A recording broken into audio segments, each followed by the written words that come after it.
Hi everyone, welcome to today's webinar. Today we'll be discussing about functional programming. I, Prabhat Kashyap, Scala lead software consultant at Noldes, work on Scala for past 6 years. I welcome you all and let's start by introducing Noldes first. So Noldes is a team of passionate technologists with a product mindset who work along with the business to deliver the solution at the speed of competitive advantage. Our main capabilities are around reactive products, IoT, microservices and API, data science, data engineering and DevOps. We also have our strategic partnership with Databricks, Lightbend, Confluent and many more to deliver more value to the client. So let's start with the agenda first. So today obviously we'll start with the introduction of functional programming, also known as FP. Then we'll understand what are the advantages of functional programming and why to use functional programming. So then we'll understand one of the most useful concepts of functional programming, that is effectful programming. So we'll then start with a demo on effectful programming and a little bit about functional programming as well. And before we start, in today's webinar, I want to make sure one thing, that today we'll be touching only the tip of the iceberg. So we'll try to understand the functional programming, but this is just a small part of functional programming. There is a lot other things to be discussed about functional programming. So making that clear, let's start with functional programming introduction. So there are a lot of definitions about functional programming, but let's try to understand with this provided functional programming definition. So it states, as I have earlier mentioned, functional programming, also called FP, is a process of building software by composing pure functions, avoid shared state, mutable data, and side effects. Functional programming is a declarative rather than imperative, and application state flows through pure functions. And if you don't understand what is pure functions or what are side effects, so we'll discuss about pure functions in the later slide. And if we talk about side effect is when function relies on or modifies something outside its parameter to do something. For example, usually in Java or in Scala as well, when we create a variable and then change its value, so it can be called as a side effect, also mutation. Then functional programming is a programming paradigm. It is not a language, or it is not a library. It is a paradigm which many other languages follows. So one of the language that we'll be using today, Scala, is based on functional programming, which also follows the concept of object-oriented programming. And to be noted over here, Scala is a pure object-oriented programming language. So now let's start with the some more concepts. Like first of all, it is the hardest part about functional programming is wrapping around your head with all the unfamiliar vocabulary. And there are a lot of definition, there are a lot of ideas in the innocent looking definition, which I have shared with you in the previous slide. But going forward, let's try to understand few of the meaning of functional programming and the concept of functional programming. So we said pure functions. Pure functions are the functions which does not contains any side effects, does not mutates. They are total in nature, and they are always deterministic. We'll discuss about pure function in next slide. And in functional programming we avoid shared state. So we usually do not rely on shared state and try to avoid it as much possible as we want. We also avoid mutating the state. That means we do not change the value of particular variable. we rely heavily on values in function programming. Therefore, it is avoided to and recommended to avoid the mutating of state. Then obviously we avoid side effect, because nobody likes side effects, right? We want our program to be perform only those effects which we want them to do, and not to do any kind of side effects. And as I have already mentioned, side effects are something which we do when for example, when we mutate it, it is a side effect. Okay, now let's try to understand pure functions, because this is one of the major aspects of function programming.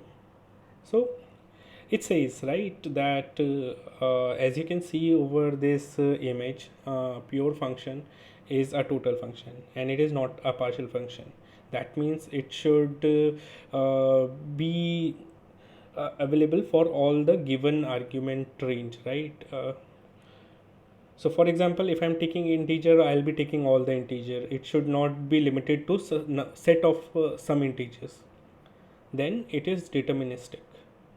What it meant by deterministic is, whenever we provide some value, for example, if we have a function f of x, and we f of x gives us y, so every time when I provide my function f the value x, it will always give me a value y.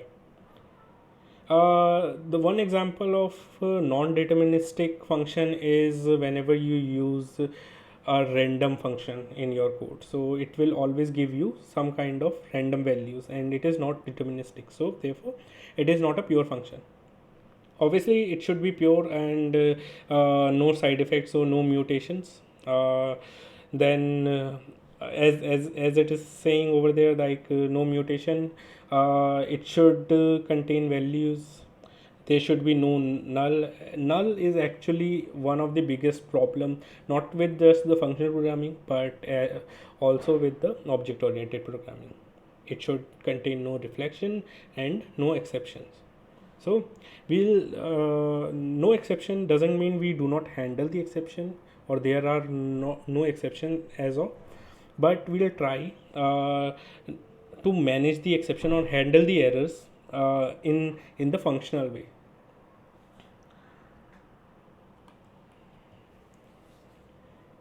So why you want to use functional programming?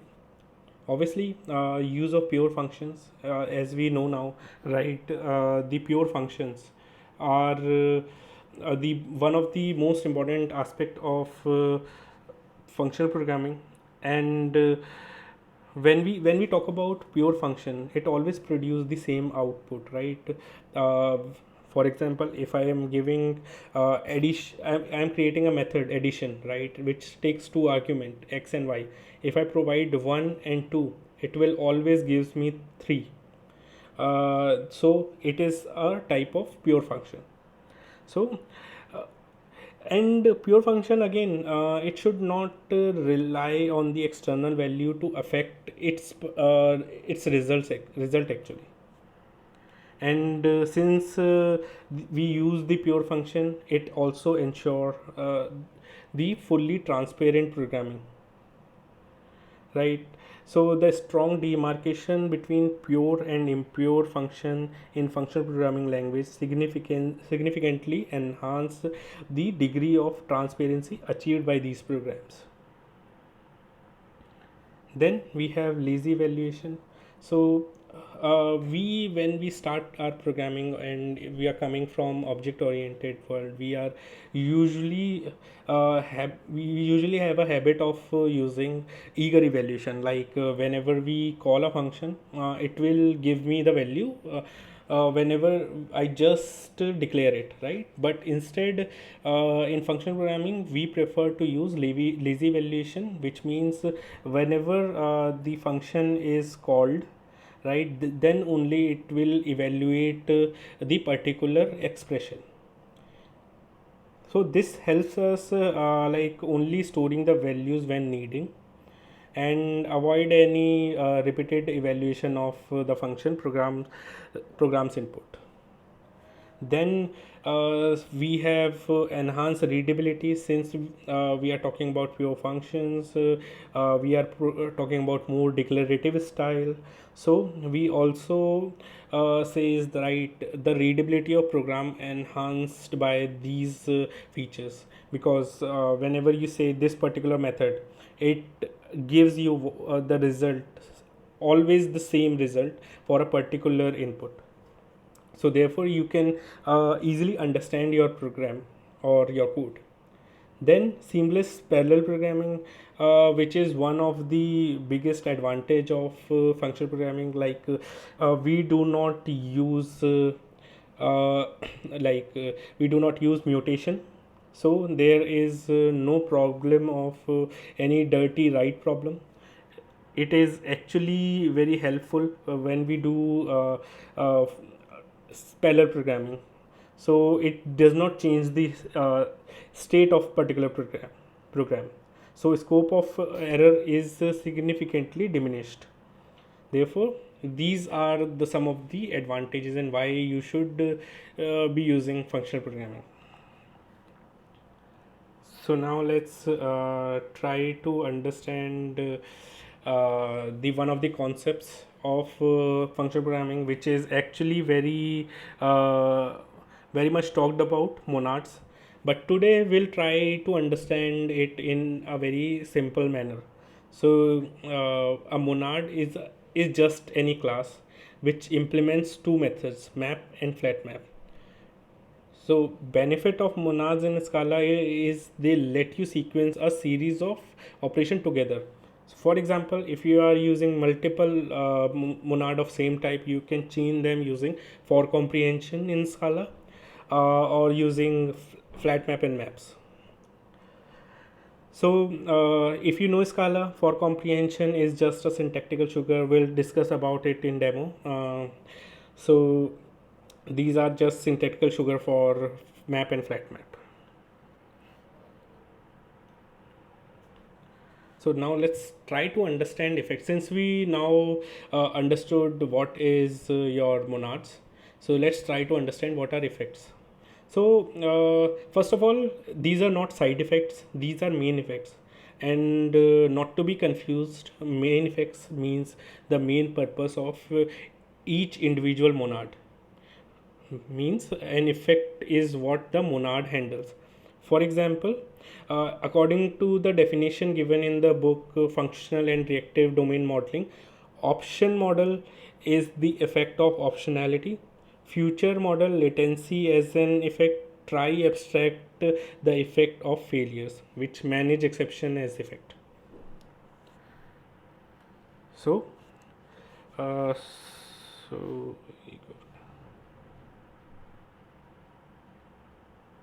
sorry for this. So then we have we use, when we talk about effectful functions, right, it returns f of a rather than just a. For example, if a function return option of int rather than int, it is called as effectful function. You can also say, you can write toInt method, which is given over here, which is trying to convert the particular given string to integer. So you can say you can convert by returning 0 on the case of exception, or you'll return null. And why they are problematic? Because we all know null, uh, this is like one of the biggest problem. Again, as I said earlier, it is not just the problem with functional programming, it is the problem with object oriented programming as well. And returning 0 will not give you uh, any help. Instead it will confuse the user. For example, if you write my name over here or write anything, for example, in toInt method you just pass our string, let's say Noldus, so you'll get 0. For 0 you'll get 0, and for all the non-integer strings you will get again the 0. So it will confuse the programmer, and which is actually not right, because it should give you right value. It should indicate you that the given string is not correct. Therefore we say that using effectful programming enhance your readability of the code. So as we can see over here in the particular method to int, it can provide you either the integer or the none value. So option can give you two values, either your the value, or it will give you none. So here we can say it will be a pure function, as what it is doing, although it is using try catch, but we can say it is very effectful. So what it is saying, if you pass me a string, I will give you for right set of integers provided a string, I'll give you integer, otherwise I'll give you none.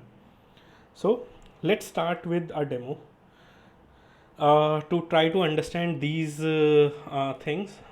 Before we start, let's try to do some functional programming concepts.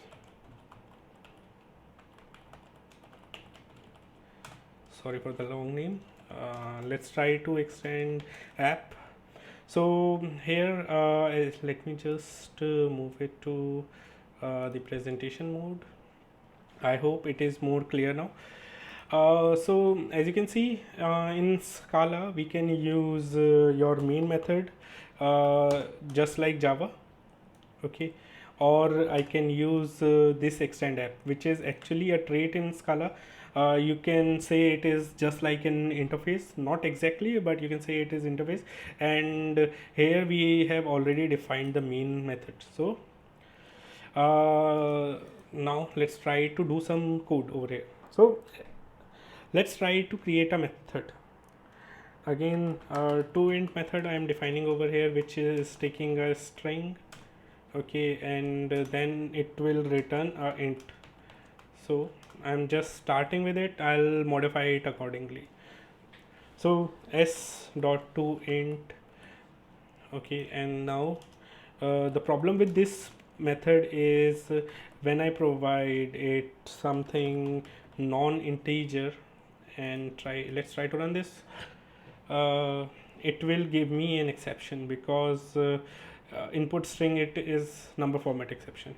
It will work for 1 2 3 but it will not work for a random string, right? I am not printing over here, therefore it was the result. So now try to fix this, and how we do that, if you see in my slides, I have mentioned that try is used for exception handling. So what I can do, try of s, so now it will kind of wrapping my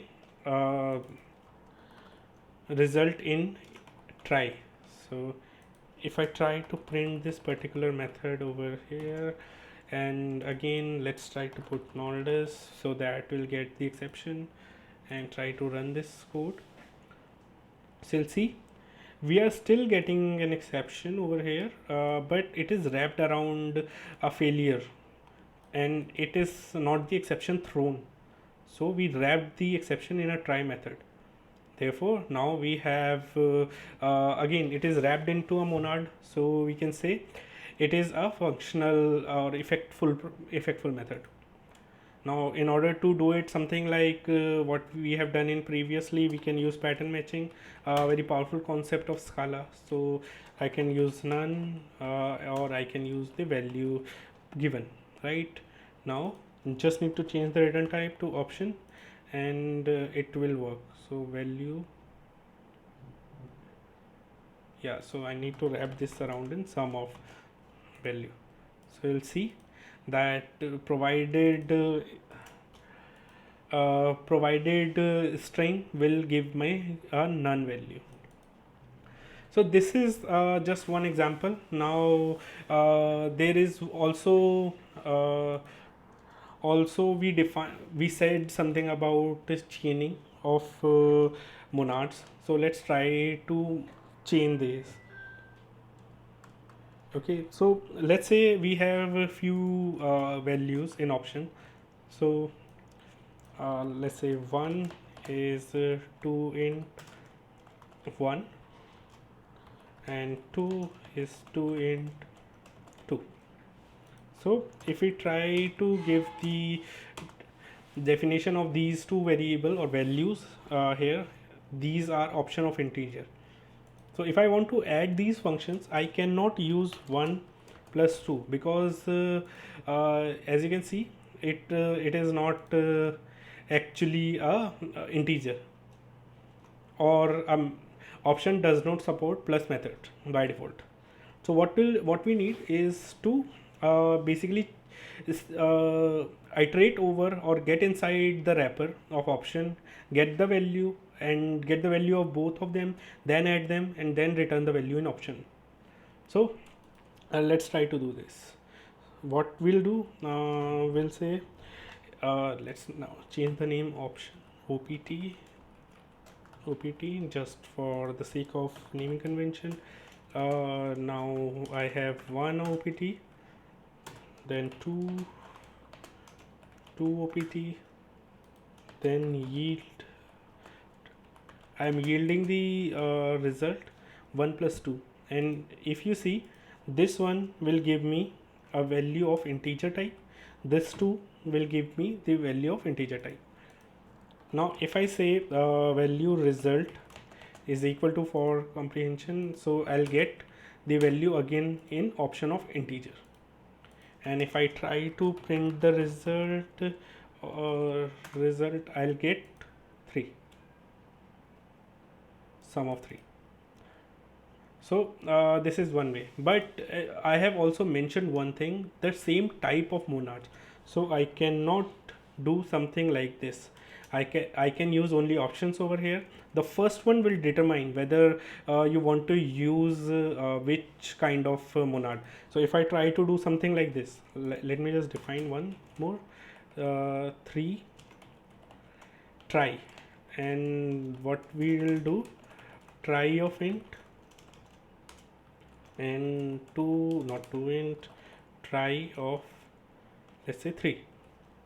Okay, and 3 we will try to use 3 try.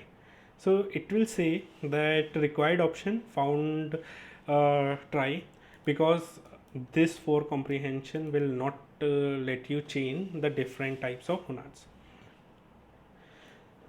Yep, so as you can see over here, let's try to define it again, right? To int method, it will always give you the same result for same output. So if I provide 1 as a string, it will always give me sum of 1, which is a part of option, some value. If I provide anything other than let's say integer, it will always give me none value. So it is a deterministic method. There are no mutation going on anywhere. There are no exceptions thrown. There are no reflections, and these are total. So for all the string, I'll be getting at least one kind of output, either none or sum of integer. So here we have some functional programming concepts, and then let's try to do some effectful programming. Okay, so we have already seen like option of integer and everything over here, like option, these are, if this particular method is effectful because it instead of giving you integer, it is giving you option of integer. Okay, now I want to be little more restricted towards effectful programming, so I'll be using just an example of Zio library, which will help me to work on single monad, which is Zio. In this case, Zio is a type of monad, so we'll be using this one over here for our one example. So what we'll be doing, we'll be creating a method in order to read the content from the file. So Zio work on three things, the environment, the failure value, and the succeeding value. So if we try to do open a file, let's say open file path string. Okay, so Usually what I'll be doing in imperative style, I will opening a file from the file path. Okay, that's it. I have this now. So I have the buffered source. So if I add the annotation, as you can see, we have the buffered source, or source in Scala. We can just use this one as well. So we have open file over here method, and then I want to read the file. So I just want to use the method. Let's just make this private and string. What I'll be getting is string, and then I'll be using open file path dot get lines dot make string.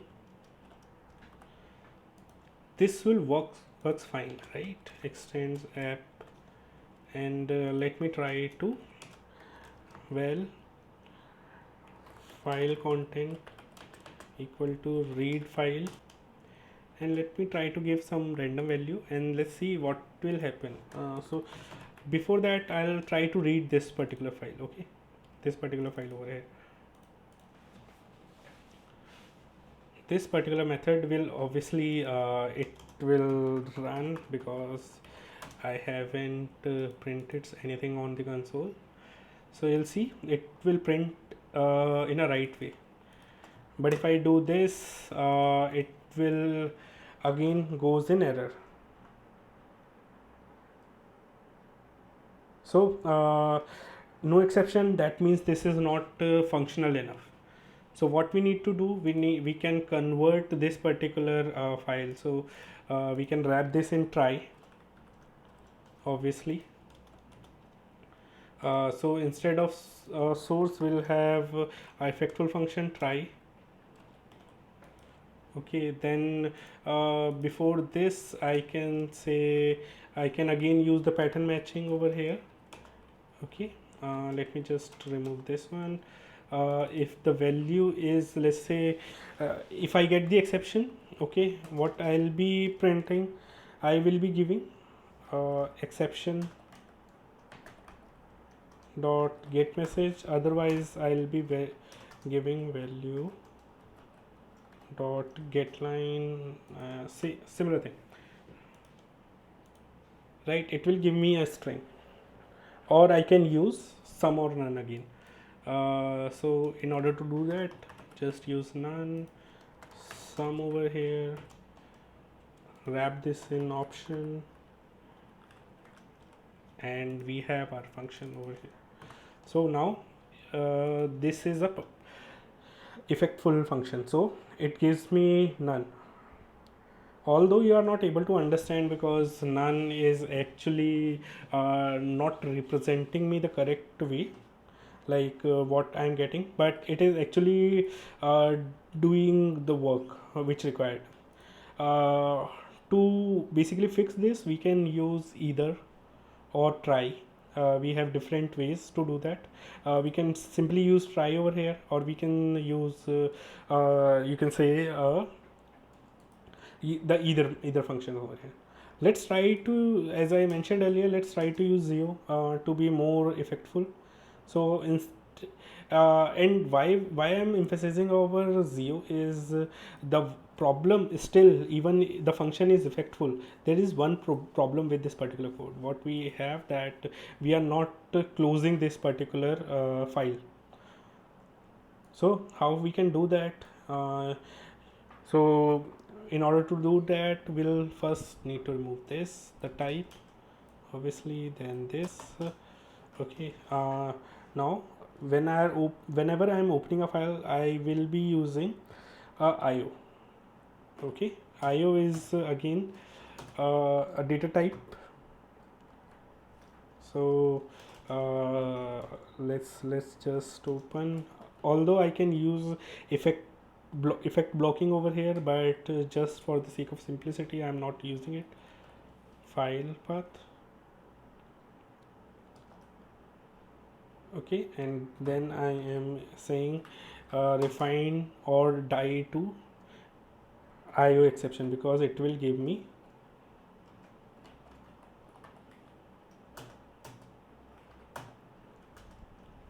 So here I have acquired the sorry, acquired the source. Now I want to release it. So to do that, what I can do, I can create a function lateral which will take a source, and again it will do URIO, which says, right, that it will not fail. So I'll say it will source dot close. Now I want to make this particular source file a managed method or managed resource.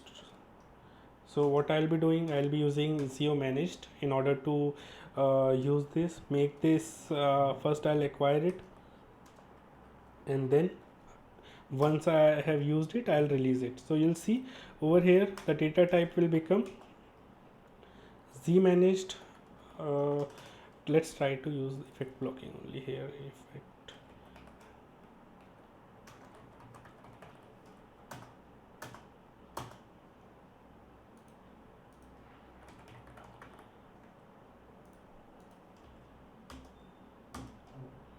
right, so it will actually helps me out. Now if in order to read, I need to change this, because now it is not just a simple method, it is a managed. So I'll try again.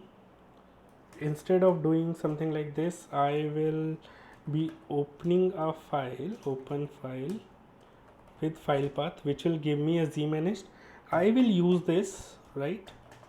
What I'll be getting a source. If I add the annotation, I'll get the buffered source, which is obviously a source. Then I'll do source same getlines dot make string, and I will do again this same thing, refine to, not there, not here, here.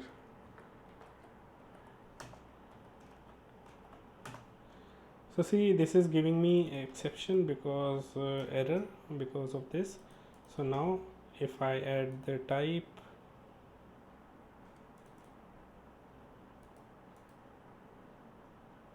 okay, so need to, oh sorry, I need to fix this one. So in here I also need to use this, and then it will give me a string, right? So now this is working absolutely fine. So we have our code ready over here, but in order to run, right, this one, we need Zio app instead of our app given by Scala. So eventually it will run the main function, but through a method which is implemented, which we need to implement. Okay, it is called run method. And now what we'll do, we will run this particular method. In order to do so, I'll be using for comprehension, because all of these are wrapped around effect Zio. So what I'll be doing, I will be reading the file. Okay, so let's try to do this. First I will need the file, read file for yielding to unit, file content, read file, build.sbt, and then there is one method given by Zio in order to write it on console, which is put string ln. This is also in the same monad, so I am able to chain them together, and then I will be writing the file content.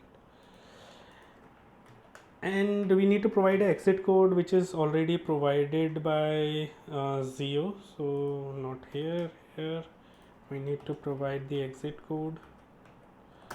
Okay, and now let's try to run this particular. So eventually when I hit run, is it will eventually hit the main method, but here it will start through this run method, and you'll see it works, right? So everything great, but how to ensure that this particular release works? So let's try to do this. Put string ln. This is just a flat map method, so I'll be using, you can say, chaining them together. So first the put string ln work, and then urio will work, which is eventually closing the source. So I'll be saying closing the file. I need a urio, so just need to fix this. Regenerate console with blocking, because now I'm not just blocking them effect, using effect blocking over here, also writing to console, so environment is required. Fix this, everything is fine, and now let's try to run this. And you see on the top closing the file, because what happened over here, I read the file, I get the content of the file, and then it closed the file, and then in the next line it printed all the content of the file. So this is one way of doing effectful programming and functional programming. I have shown you two ways. One through a dedicated library which is called Zio, and the second one is through the Scala only. There are some you can say, there are some limitations while using Scala, which Zio actually helps us in, but that's the work of library to enhance the capabilities of programming language. So that's all for the demo, and that's all for this webinar.